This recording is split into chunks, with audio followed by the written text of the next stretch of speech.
So one of the things we're going to talk about today, like make time for physical activity.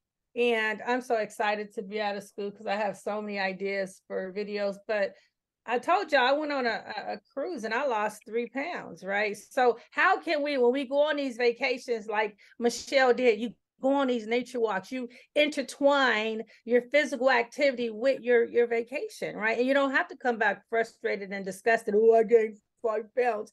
We know you're going to eat. You're in different countries, different parts of this, wherever you are. But at the same time, many of these cities you have to walk, you have to tour. They have gyms. If you're staying in a hotel, they have wonderful, these resorts have these wonderful classes you can take. So just so many things we can do. So when we go on our trips and travel, always thinking, how can we incorporate this physical activity? So one thing I did, which drove me nuts, when I'm walking to the airport, instead of taking the little walking sidewalk, I just walk now, right?